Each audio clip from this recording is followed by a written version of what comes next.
Hello दोस्तों, कल आपकी कक्षा 11 अर्धवार्षिक परीक्षा हिंदी का पेपर, कक्षा 11वीं का अर्धवार्षिक परीक्षा का हिंदी का पेपर आपके कल होने वाला है। और उसी पेपर का 100% रियल पेपर एकदम आपके लिए लेकर आ चुके हैं। जी हाँ दोस्तों, सबसे पहले आपको पहले बता दूं कि एक अलग से ग्रुप बना दिया है हाफ ईयरली का, जिसमें प्राइवेट ग्रुप है और जिसमें सभी पेपर मिल भी जाते हैं। प्लस उसमें से ही यहाँ पे पेपर मैं अपलोड कर रहा हूँ, तो आप लोग ज्वाइन कर लीजिए। चैनल को अभी सब्सक्राइब करके मुझे टेलीग्राम पर मैसेज करके स्क्रीनशॉट शेयर कर दीजिए और आप लोगों को मैं पेपर सेंड कर दूंगा। चलिए वीडियो को शुरू करते बिना किसी देर के। यहाँ पर आपके पास सबसे पहले जो आएगा वो आएगा गंध्यास, जो कि आप लोगों को दिखाई दे रहा है। गंध्यास पढ़कर आपको उत्तर देने पड़ेंगे। ईर्ष्या का यही अनोखा वरदान है, जिस मनुष्य के हृदय में घर बना लेती है वह अपने अभावों से दुखी नहीं होता है, बल्कि यानी ये किसके प्रति जो है दिया गया है, ये ईर्ष्या को लेकर इसका शीर्षक होगा। तो चलिए इस देखते हैं पूरा। हालांकि मैं इस आपको पूरा नहीं पढ़ाऊंगा, यहाँ से आप लोगों को प्रश्न के उत्तर सभी मैं बता दूंगा आप लोगों को। पहला ही प्रश्न है, ईर्ष्यालु व्यक्ति किस आदत के कारण दुख उठाता है? अपने अभावों को देखकर, दूसरों की निंदा करके, दूसरों की वस्तुओं को देखकर। तो जो ईर्ष्यालु व्यक्ति होता है वो हमेशा दूसरों की वस्तुओं को देखकर जो है दुख उठाता है कि इसके पास ये, उसके पास वो है। अपनी तुलना दूसरों के साथ कौन करता है? तो ईर्ष्यालु जो मनुष्य होता है वो खुद की तुलना किसके साथ करता है? दूसरों के साथ करता है। ईर्ष्यालु अपने पास की वस्तुओं से आनंद नहीं ले पाता, क्योंकि उसकी लालसा और अधिक पाने की होती है। ठीक है, आगे देखते हैं। अपने अभावों के बारे में निरंतर सोचने में ईर्ष्यालु व्यक्ति जो है दूसरों के विनाश में लग जाता है। जब वो अपने जो अभाव होते हैं उनके बारे में सोचता है, तो फिर वो अपने खुद के ही दूसरों के जो विनाश होता है उसके बारे में लग जाता है। अपने अभाव पर दिन रात सोचते सोचते वह किसकी प्रक्रिया को भूलकर विनाश में लग जाता है। तो वो जो है उन्नति की प्रक्रिया को भूलकर वो किस में लग जाता है? वो विनाश में लग जाता है। चलिए आगे देखते हैं। अगला ही क्वेश्चन आप लोगों के सामने है कि ईर्ष्यालु शब्द में प्रत्युक्त जो प्रत्यय है वो कौन सा प्रत्यय है?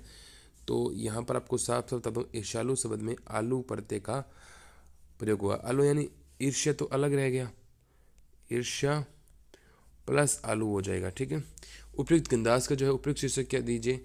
तो ईर्ष्यालु व्यक्ति का स्वभाव, ईर्ष्यालु व्यक्ति का स्वभाव कैसा होता है उसके बारे में बताया गया है यहाँ पे। तो आपको ईर्ष्यालु व्यक्ति के स्वभाव के बारे में बताया गया है। अगला है अंबर बने सुखों की चादर। तो ये क्या है? आपके 7 नंबर का ही आपके पंध्यास आएगा और उस पंध्यास में से आपके प्रश्नों के उत्तर देने होंगे। तो पंध्यास आप लोग देख पा रहे हो कि अंबर बने सुखों की चादर इस तरीके से। तो अंबर किसकी चादर बने थे? तो अंबर बने थे सुखों की चादर। अगला है, यह मिट्टी किसकी जननी है? तो मिट्टी जो होती है वो जगत की जननी होती है। कवि किसके बीज बोना चाहता है? तो कवि प्रेम और भक्ति, प्रेम के बोना जाता है। कवि किस प्रकार के साधक बनने के लिए आह्वान कर रहा है? तो कवि कर्म योग साधक बनने के लिए आह्वान कर रहा है। शाम सलोना क्या पीकर मुस्कुराता है? तो शाम सलोना है वो दूध और दही पीकर मुस्कुराता है।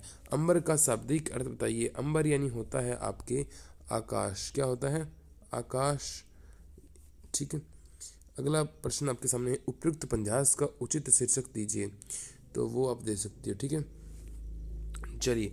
हम तो एक एक करी जाना, दो ही कहें तिन्ही को, दो जग जिन्हें नहीं पहचाना। तो इस प्रश्न व्याख्या करनी है। कबीर का है।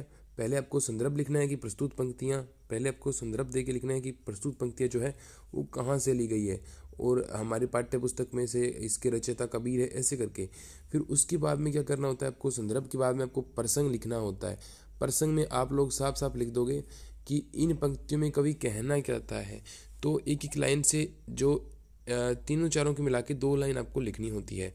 तो इसमें कवि कह रहा है कि भगवान एक ही है। कबीर कह रहा है लोग पता नहीं 2-3 कैसे किए जा रहे हैं, लेकिन भगवान तो एक ही है और मैंने तो लोग कहे 2-2-3 ही जाना, लेकिन है एक ही चीज़। ठीक है, ऐसे यानी उसने भगवान की एक रूपता पर बल दिया है। बिका दिया घर द्वार महाजन ने, न ब्याज की कोड़ी छोड़ी, रह रहे आंखों में चुपती वह कुर्क हुई बर्दों की जोड़ी। बर्दों यानी यहाँ पर बेल की बात कर रहा है, बेलों की जोड़ी की बात कर रहा है। ठीक है, बेलों की जोड़ी। ठीक है, तो इस तरीके से बात कर रहा है। ये किसका है?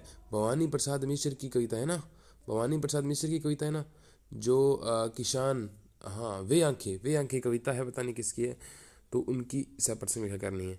अगला गंध्यास देख रहा है, आप ईमानदार बनने चले हैं, घर में चाहे अंधेरा हो मस्जिद में अवश्य दिया जलाएंगे, खेद ऐसी समझे पर पढ़ना लिखना जब अकारत किया। तो ये कौन सा आपका है, नमक का दरोगा जो पाठ में से ली गई है। तो आप लोग साफ साफ कह दोगे कि ये नमक का दरोगा पाठ में से ली गई है, जिसकी रचयिता कौन है, प्रेमचंद है। और फिर आप लोगों को बताना है कि इसमें जो है किसके बारे में बताया गया है।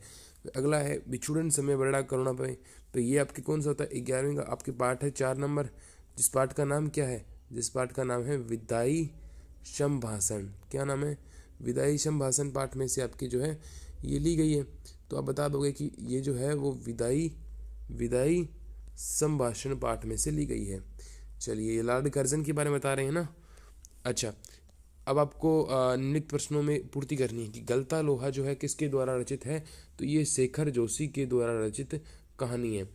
तो यहाँ पर आप लोग शेखर जोशी लिख दोगे। अगला है मियाँ नसीरुद्दीन शब्द चित्र जो है किन शब्दों से लिया गया। तो हम हसमत जो है नामक संग्रह से लिया गया है। तो ये इसका ये हम हसमत हो जाएगा। पथेर जो पांचाली फिल्म है उसकी शूटिंग का काम जो है वो कब तक चला। तो वो 2.5 साल तक चला। अगला है मीरा के गुरु का नाम क्या था। मीरा के गुरु का नाम था रैदास। ठीक है, क्या नाम था, रैदास। अगला है वे आंखें जो पंत जी के किसकी कविता हैं। तो ऊपर वाला पता चल गया आपको, ऊपर जो आई थी किसान वाली, तो वो किसकी कविता थी, वो सुमित्रानंदन पंत की कविता थी।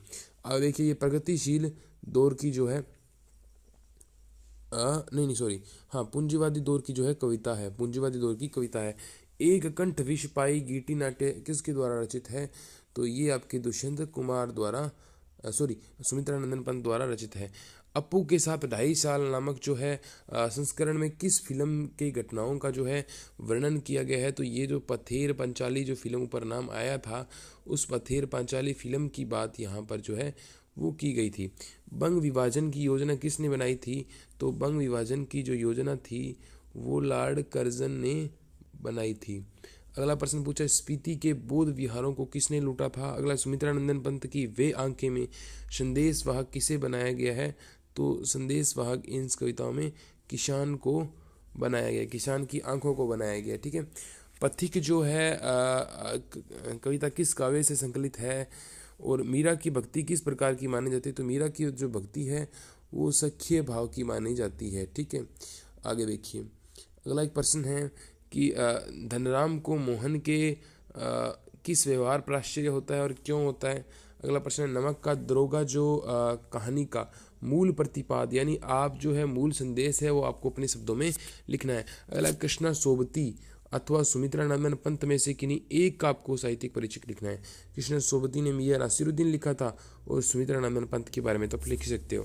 अच्छा, मियाँ नसीरुद्दीन के चरित्र की आप लोगों को विशेषताएं बतानी है कि खानदानी जो है वो पेशा लिए बैठे हैं और इस प्रकार से।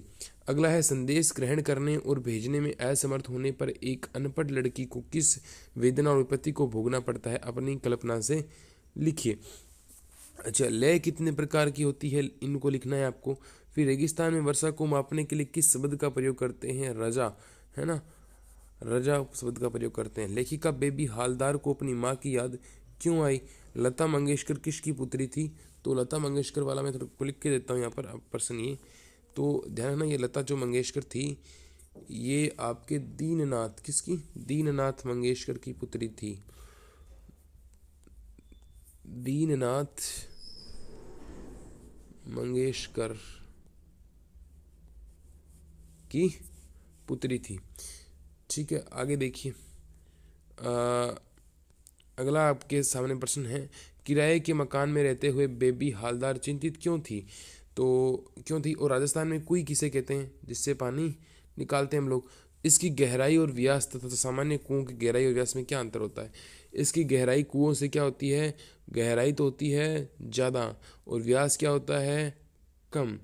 ठीक है, चित्र पर संगीत ने लोगों के कान बिगाड़ दिए, अक्षर आरोप लगाया था। इस संदर्भ में कुमार गंधर्व की राय और अपनी राय आप लोग लिख सकते हो। राजस्थान में मिलने वाले पानी के 3 रूपों में अंतर स्पष्ट आप लोगों को करना है, किस तरीके के राजस्थान में पानी मिलते हैं।